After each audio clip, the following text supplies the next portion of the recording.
அனைவருக்கும் வணக்கம். இன்னைக்கு நம்ம ஹிந்து நியூஸ் பேப்பர்ல என்ன இம்பார்ட்டன்டான நியூஸஸ் இருக்கு அப்படின்னு சொல்லி பார்ப்போம். முதல்ல என்ன குடுத்துருக்காங்க அப்படின்னு சொல்லி பார்த்தோம்னா, நமக்கு lay remains attends day lay remains tens a day after death of 4 persons அப்படின்னு சொல்லி குடுத்துருக்காங்க. லடாக்ல என்னப்பா பிரச்சனை அப்படின்னு சொல்லி பார்த்தீங்கன்னா, நமக்கு லடாக்ல ரொம்ப நாளாவே பிரச்சனை போய்க்கிட்டு இருக்கு. ஆனா இப்பதான் அது நமக்கு வெளிய தெரியுது. சரியா? ஆக்சுவலி லடாக்கோட கோர் டிமாண்ட் என்ன அப்படின்னு சொல்லி பார்த்தீங்கன்னா, அவங்களுக்கு ஸ்டேட்ஹுட் வேணும். மாநில அந்தஸ்து வேணும் அப்படிங்கிறது. நமக்கு ஆகஸ்ட் 5, 2019ல என்ன நடந்திருக்கும் அப்படின்னா, ஜம்மு அண்ட் காஷ்மீர் அப்படிங்கிற மாநிலத்த மத்திய அரசாங்கம் ஒரு மசோதா கொண்டு வந்து 2ஆ பிரிச்சிருப்பாங்க. Union territory of Jammu and Kashmir and union territory of Ladakh அப்படின்னு சொல்லி. இதுல ஜம்மு அண்ட் காஷ்மீரோட யூனியன் டெரிட்டரிக்கு வந்து பாத்தீங்கன்னா, சட்டப்பேரவை இருக்கக்கூடிய ஒரு யூனியன் பிரதேசமா கொண்டு வந்திருப்பாங்க. லடாக்குக்கு சட்டப்பேரவை இல்லாத ஒரு யூனியன் பிரதேசமா கொண்டு வந்திருப்பாங்க. அதுக்கப்புறத்துல இருந்தே பாத்தீங்கன்னா, சோனம் வாங்சுக் அப்படின்னு சொல்லி ஒருத்தர் இருக்கார். ஓகேங்களா? சோனம் வாங்சுக் இவர் வந்து ஒரு என்விரான்மெண்டலிஸ்ட். சரியா? இந்த சோனம் வாங்சுக் என்ன சொல்றாரு அப்படின்னு சொல்லி பாத்தீங்கன்னா, அந்த யூனியன் டெரிட்டரியா மாத்துனதுக்கு அப்புறமா என்ன ஆகுது, இந்த லடாக்கோட ரைட்ஸ் எல்லாமே பாதிக்கப்படுது அப்படின்னு சொல்றாரு. நெறைய கம்பெனிஸ் வந்து இந்த எக்ஸ்ப்ளோரேஷன் அந்த மாதிரியான பர்ப்பஸஸ்க்கு வந்து லடாக்க மிஸ்யூஸ் பண்ண ஆரம்பிக்கிறாங்க அப்படின்னு சொல்லி சொல்றாரு. அதனால சோனம் வாங்சுக் அவருடைய ஃபாலோவர்ஸ் எல்லாத்தையுமே வந்து ஆர்கனைஸ் பண்ணி என்ன பண்றாருன்னா, லடாக்குக்கு மாநில அந்தஸ்து வேணும் அப்படிங்கிற ஒரு போராட்டத்த முன்வைக்கிறாங்க. அவங்க மாநில அந்தஸ்து மட்டும் கேட்கல. அதோட சேர்த்து என்ன கேட்கறாங்கன்னா, லடாக்க வந்து 6த் ஷெட்யூல்ல ஆட் பண்ணணும் அப்படின்னு சொல்லி சொல்றாங்க. ஓகேவா? இப்ப இது வந்து நமக்கு முக்கியமான பாயிண்ட். 6த் ஷெட்யூல்ல லடாக்க ஆட் பண்ணணும்னு சொல்றாங்க. 6த் ஷெட்யூல்ல ஆட் பண்ணா என்ன அட்வான்டேஜஸ்லாம் இருக்கு அப்படிங்கறத தெரிஞ்சுக்கணும். ஃபர்ஸ்ட் 6த் ஷெட்யூல் அப்படிங்கறது பாத்தீங்கன்னா, ஆர்டிகல் 244 சப் கிளாஸ் 2க்கு கீழ நமக்கு 6த் ஷெட்யூல் அப்படிங்கிறது வருது. சரிங்களா? 244 அண்ட் தென் 275யும் ரிலேட் பண்ணுவாங்க. சரியா? 244 அண்ட் 275 அப்படிங்கிற இந்த ஆர்டிகல்ஸ்க்கு கீழ தான் 6த் ஷெட்யூல நம்ம எஸ்டாப்ளிஷ் பண்றோம். 6த் ஷெட்யூல பொறுத்தவரைக்கும் பாத்தீங்கன்னா, அட்மினிஸ்ட்ரேஷன் ஆஃப் ட்ரைபல் ஏரியாஸ் அப்படின்னு சொல்லி சொல்லுவாங்க. ஓகேவா? பழங்குடியின மக்கள் இருக்கக்கூடிய ஏரியாவோட அட்மினிஸ்ட்ரேஷன். அதுவும் எல்லா ஸ்டேட்ஸ்லயும் கிடையாது. 4 ஸ்டேட் மட்டும் தான். நமக்கு அதுதான் ஏடிஎம் ஸ்கொயர்ன்னு சொல்லி குடுத்திருப்பாங்க. அசாம், திரிபுரா, மேகாலயா, மிசோரம். ஓகேவா? இந்த 4 மாநிலங்கள், இந்த 4 மாநிலங்கள்ல இருக்கக்கூடிய ட்ரைபல் ஏரியாஸ அட்மினிஸ்ட்ரேஷன் பண்றதுக்காக கொண்டு வரப்பட்டது தான் இந்த 6த் ஷெட்யூல். சரியா? அதுல இப்ப லடாக்கையும் சேர்க்கணும் அப்படிங்கறத சொல்றாங்க. அந்த 6த் ஷெட்யூல்ல சேர்த்தா என்ன ஒரு அட்வான்டேஜ் அப்படின்னு சொல்லி பாத்தீங்கன்னா, நமக்கு ட்ரைபல் ஏரியாஸ்க்கு நெறைய ட்ரைபல் ரீஜியன்ஸ் இருக்கக்கூடிய பகுதிகளுக்கு நெறைய அதிகாரங்கள் அப்படிங்கிறது கிடைக்கும். இது என்ன அதிகாரம் அப்படின்னு சொல்லி பாத்தீங்கன்னா, அட்டானமஸ் டிஸ்ட்ரிக்ட் கவுன்சில் அப்படின்னு சொல்லி உருவாக்குவாங்க. ஏடிசி அப்படின்னு சொல்லுவாங்க. அட்டானமஸ் டிஸ்ட்ரிக்ட் கவுன்சில் அப்படிங்கறது உருவாக்குவாங்க. அதாவது இந்த ஏடிசியை பொறுத்தவரைக்கும் பாத்தீங்கன்னா, 30க்கும் மேற்பட்ட அட்லீஸ்ட் ஒரு 30 மெம்பராவது இருப்பாங்க. இதுல ஒரு சில பேர் வந்து கவர்னர் வந்து அப்பாயிண்ட் பண்ணுவாரு. ஒரு சில பேர் வந்து அ தேர்ந்தெடுக்கப்படுவாங்க. மக்களால் தேர்ந்தெடுக்கப்படுவாங்க. இந்த அட்டானமஸ் டிஸ்ட்ரிக்ட் கவுன்சிலுக்கு வந்து எனார்மஸ் பவர்ஸ் வந்து இருக்கு. சரிங்களா?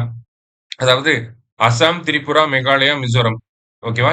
இப்ப இந்த 4 மாநிலங்கள்ல தான் அட்டானமஸ் டிஸ்ட்ரிக்ட் கவுன்சில் அப்படிங்கிறது இருக்கு. ஏன்னா, அங்க தான் 6த் ஷெட்யூல் இருக்கு இல்லையா? இந்த அட்டானமஸ் டிஸ்ட்ரிக்ட் கவுன்சில்ல வந்து பாத்தீங்கன்னா, அவங்களுக்கு இருக்கக்கூடிய அதிகாரங்கள் என்ன அப்படிங்கிறத நம்ம தெரிஞ்சுக்கணும். ஓகேவா? இப்ப உதாரணத்துக்கு ஆ லேண்ட் ரிலேட்டடான விஷயங்கள், ஃபாரஸ்ட் ரிலேட்டடான விஷயங்கள், ப்ராப்பர்ட்டி ரிலேட்டடான விஷயங்கள். இது எல்லாத்தையுமே முடிவு பண்ணக்கூடிய இடத்துல யார் இருப்பாங்க? இதுல ஏதாவது பிரச்சனை வருது, இதுல ஏதாவது ரெகுலேஷன கொண்டு வரணும்னா, அத ஏடிசி தான் முடிவு பண்ணுவாங்க. ஓகேவா? அடுத்ததா பார்த்தீங்க அப்படின்னா, இந்த ஏடிசிக்கு வந்து ஜுடிஷியல் பவர்ஸும் இருக்கு. ஓகேவா? இப்ப அசாம்ல ஒரு ஒரு பர்ட்டிகுலர் பகுதியில வந்து ட்ரைபல் பீப்பிள் அதிகமா இருக்காங்க அப்படின்னா, அங்க அட்டானமஸ் டிஸ்ட்ரிக்ட் கவுன்சில செட்டப் பண்ணுவாங்க. அந்த ட்ரைபல் பீப்பிள் அதிகமா இருக்கக்கூடிய அந்த பகுதியில, அந்த ஏடிசி செட்டப் பண்ணியிருக்கக்கூடிய அந்த பகுதிக்குள்ள மட்டும் என்ன பண்ணுவாங்க, இவங்களுக்கு ஜுடிஷியல் ரைட்ஸ் அப்படிங்கிறது இருக்கு. அதே மாரி லேண்ட் ரெவென்யூ ரைட்ஸ் அப்படிங்கிறது இருக்கு. டாக்ஸேஷன் ரைட்ஸ் அப்படிங்கிறது இருக்கு. ஓகேவா? டாக்ஸ் போட முடியும், லேண்ட் ரெவென்யூ கலெக்ட் பண்ண முடியும். பிரைமரி ஸ்கூல்லாம் செட்டப் பண்ண முடியும். ஜுடிஷியல் அதிகாரங்களும் இருக்கு. அந்த ஜுடிஷியல் ரைட்ஸ் அப்படிங்கிறதும் இருக்கு. லேண்ட், ஃபாரஸ்ட், ப்ராப்பர்ட்டி, இன்ஹெரிட்டன்ஸ் அப்படின்னு சொல்லுவாங்க. ஒருத்தர்கிட்ட இருந்து இன்னொருத்தருக்கு சொத்து போறது. அந்த இன்ஹெரிட்டன்ஸ் ரைட்ஸ் எல்லாமே இவங்களுக்கு இருக்கு. ஓகேங்களா? இவங்க தான் அது எல்லாமே வந்து ரெகுலேட் பண்ணுவாங்க. ஓகேவா? அந்த மாதிரி ஒரு மாநிலம் இருக்கு. இதுதான் ஒரு மாநிலம். இந்த மாநிலத்தோட இந்த பகுதியில ஃபுல்லா ட்ரைபல் பீப்பிள் அதிகமா இருக்காங்க அப்படின்னா, அப்ப அந்த பகுதியில ஏடிசிய செட்டப் பண்ணலாம். ஓகேவா? அந்த மாரி எத்தன மாநிலங்கள இப்ப செட்டப் பண்ண முடியும்? அசாம், திரிபுரா, மேகாலயா, மிசோரம் அப்படின்னு சொல்லி. இப்போ இந்த 4 மாநிலங்கள சேர்த்து எவ்வளவு அட்டானமஸ் டிஸ்ட்ரிக்ட் கவுன்சில் இருக்கு அப்படின்னு சொல்லி பார்த்தீங்கன்னா, 10 அட்டானமஸ் டிஸ்ட்ரிக்ட் கவுன்சில் வந்து இப்ப இந்தியாவுல நடைமுறையில இருக்கு. ஓகேவா? ஸோ இந்த மாரியான அட்வான்டேஜஸ்லாம் இருக்கு. அதே மாரி ஏடிசிய பொறுத்தவரைக்கும் பார்த்தீங்கன்னா, ஃபினான்ஸ் கமிஷனோட ரெக்கமெண்டேஷன் படி தனியா நிதி ஒதுக்கீடு அப்படிங்கிறது செய்யப்படும். இந்த ட்ரைபல் ரீஜியன்ஸ்லாம் இருக்கக்கூடிய ஏடிசிக்கு. சரியா? அப்ப இவ்வளவு அட்வான்டேஜஸ்லாம் இருக்கு. ஓகேவா? இப்ப இவ்வளோ அட்வான்டேஜஸ் இருக்கனால தான் என்ன பண்றாங்க, லடாக்கையும் வந்து மாநில அந்தஸ்து குடுத்து 6ஆம் அட்டவணையிலேயே அவங்கள இணைக்கணும் அப்படின்னு சொல்லி சொல்றாங்க. ஏன்னா லடாக்ல நெறைய ட்ரைபல் ரீஜியன்ஸ் அப்படிங்கிறது இருக்கு. இப்ப லடாக்ல நெறைய ஏடிசி அப்படிங்கிறத உருவாக்கி மக்களுக்கு தேவையான விஷயங்கள வந்து பண்ண முடியும். சரியா? சோ இந்த காரணத்துக்காக தான் என்ன பண்றாங்க, லடாக் வந்து 6த் ஷெட்யூல்ல ஜாயின் பண்ணணும் அப்படிங்கிறத தொடர்ச்சியா வலியுறுத்திட்டு இருக்காங்க. சரியா? சோ அததான் நம்ம முதல் செய்தியில வந்து பார்க்கிறோம். இந்த எக்ஸாம் பாயிண்ட் ஆஃப் வியூல 6த் ஷெட்யூல் அதனுடைய ப்ரொவிஷன்ஸ வந்து கொஞ்சம் நல்லா பார்த்து வச்சுக்கணும். இது பிரிலிம்ஸ் பாயிண்ட் ஆஃப் வியூலயும் தேவைப்படும். மெயின்ஸ் பாயிண்ட் ஆஃப் வியூலயும் தேவைப்படும். சரியா? மெயின்ஸ் பாயிண்ட் ஆஃப் வியூல நம்ம தனியா அத கொஸ்டினாவே பார்த்துருவோம். ரைட். அடுத்ததா இன்னைக்கு வந்து ஃப்ரைடே நியூஸ் பேப்பர் அப்படின்னாலே நகட்ஸ் ஆஃப் ஹிஸ்டரி அப்படிங்கிறது வந்துரும். அந்த வகையில முதல்ல என்ன குடுத்திருக்காங்கன்னா, Mahendravarman one was a patron of art and architecture. Patron அப்படின்னா சப்போர்ட்டர் அப்படின்னு சொல்லி சொல்லுவாங்க. ஓகேவா? சோ இவர் வந்து கலை வடிவங்கள வந்து நல்லா ஆதரிச்சிருக்கிறார் அப்படிங்கிறத சொல்லியிருக்காங்க. அவர் பீரியட்ல தான் நமக்கு மகாபலிபுரம் அப்படிங்கிறது வந்திருக்கும். அடுத்ததா பார்த்தீங்கன்னா, அவரே ஒரு ஸ்காலர் தான். அவரே பார்த்தீங்கன்னா, மட்டவிலாச பிரகாசனா அப்படிங்கிறத எழுதியிருப்பார். இல்லையா? சோ நம்ம அத பார்த்திருக்கோம். தெரிஞ்ச விஷயம் தான் இது நமக்கு. அடுத்ததா பார்த்தீங்கன்னா, Xavier S. Thaninayagam, also known as Thaninayagam Adigalar அப்படின்னு சொல்லி குடுத்திருக்காங்க. சோ இவர் ஒரு முக்கியமான ஆள். ஓகேங்களா? இலங்கையிலிருந்து வந்த ஒரு தமிழ் ஸ்காலர் அப்படின்னு சொல்லி சொல்லுவாங்க.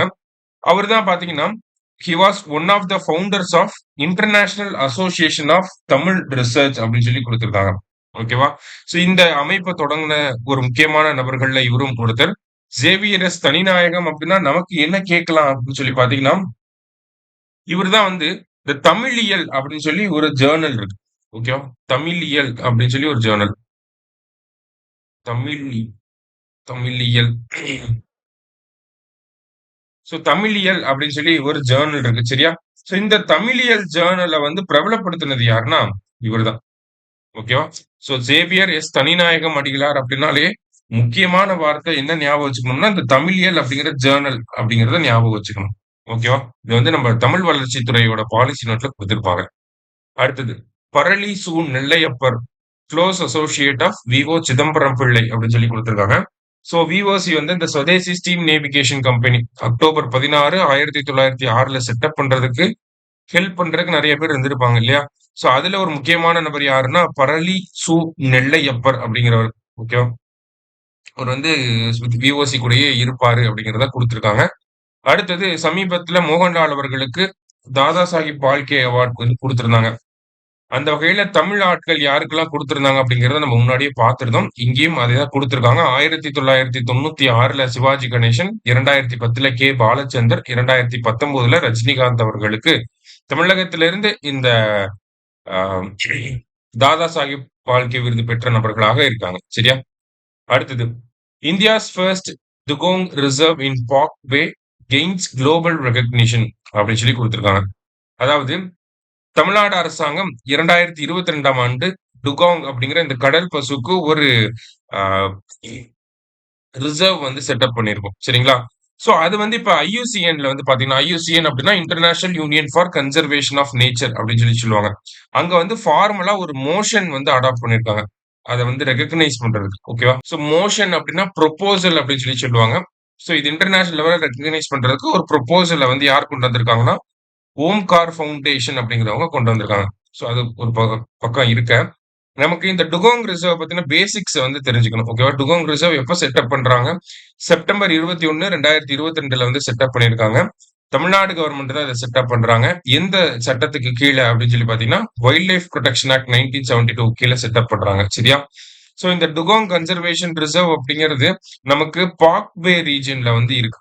ஓகேவா? பார்க்வே ரீஜியன்ல இருக்கு. கிட்டத்தட்ட 448.34 ஸ்கொயர் கிலோமீட்டரா இருக்கு. இந்த நம்பர் கூட செக் வைக்கிறாங்க. ஏன்னா ஒரு டைம் நமக்கு அத்திக்கடவு அவிநாசி திட்டத்துல எத்தனை ஹெக்டேர் அப்படிங்கிறதுல செக் வச்சிருந்தாங்க. சரியா? அதனால இந்த நம்பர்ஸ்லாம் கூட நல்லா படிச்சு வச்சுக்கணும். ஸோ டுகாங் கன்சர்வேஷன் ரிசர்வ் வந்து 448.34 ஸ்கொயர் கிலோமீட்டரா இருக்கு. ஓகேவா? ஸோ அதே மாரி இந்த ரீஜியன்ல ஏன் செட்டப் பண்றாங்க அப்படின்னு சொல்லி பார்த்தீங்கன்னா, அந்த பார்க்வே ரீஜியன்ல தான் அதிகமா சீ கிராஸ் மெடோஸ் அப்படிங்கிறது இருக்கு. இந்த சீ கிராஸ் மெடோஸ் தான் அதிகமா இந்த டுகோங் வந்து சாப்பிடும். ஏன்னா டுகோங் வந்து வெஜ் மட்டும் தான் சாப்பிடும். ஓகேங்களா? ஹண்ட் பண்ணி சாப்பிடாது. ஒன்லி வெஜிடேரியன்ஸ மட்டும் தான் சாப்பிடும் டுகோங். சரியா? ஸோ அதனால என்ன பண்றாங்க, சீ கிராஸ் மெடோஸ் வந்து அதிகமா எங்க இருக்கோ அந்த ரீஜியன்ல வந்து இத செட்டப் பண்ணிக்கிறாங்க. அடுத்ததா பார்த்தீங்க அப்படின்னா, இது வந்து நமக்கு வல்னரபிள் டூ எக்ஸ்டிங்க்ட் அப்படிங்கிற அந்த கேட்டகரியில வந்து நமக்கு பிளேஸ் பண்ணியிருக்காங்க. சரியா? ஸோ இந்த பேசிக் டேட்டாஸ வந்து படிச்சுக்கிறோம். அடுத்ததா பார்த்தீங்க அப்படின்னா, ஐயுசிஎன் பொறுத்தவரைக்கும் பார்த்தீங்கன்னா, இன்னும் தமிழ்நாடு அரசாங்கம் எடுத்த இன்னொரு ஸ்டெப்பையும் வந்து ரொம்ப பிரபலமா பேசியிருக்காங்க. என்ன பண்ணியிருக்காங்க அப்படின்னா, தமிழக அரசாங்கம் இந்த சீ கிராஸ் மீடோஸ நெறைய வளர்க்கறதுக்காக என்ன பண்ணியிருக்காங்கன்னா, நம்ப வந்து பேம்பு யூஸ் பண்ணியிருக்கோம். அதே மாரி கோகனட் ரோப்ப வந்து யூஸ் பண்ணியிருக்கோம். ஓகேங்களா? ஸோ பேம்பு ஃப்ரேம்ஸ் அதாவது கடலுக்கடியில பேம்பு ஃப்ரேம் வந்து செட்டப் பண்ணியிருக்கோம். கோகனட் ரோப்ப பேஸ் பண்ண ஃப்ரேம்ஸ வந்து செட்டப் பண்ணியிருக்கோம். ஸோ அதுல வந்து அந்த சீ கிராஸ் மீடோஸ் வந்து நல்லா வளரும். சரிங்களா? ஸோ இந்த மாதிரியான ஒரு இன்னோவேட்டிவான சயன்டிஃபிக்கான அப்ரோச்ச வந்து அ சவுத் ஏசியன் லெவல்ல நம்ம ஸ்ப்ரெட் பண்ணணும் அப்படிங்கிறதையும் சொல்லியிருக்காங்க. சரியா? ஸோ அதையும் நம்ம இந்த இடத்துல தெரிஞ்சுக்கிறோம். ஸோ இன்னைக்கு நியூஸ் பேப்பர்ல இருந்து முக்கியமான விஷயங்கள பார்த்திருக்கோம். நன்றி.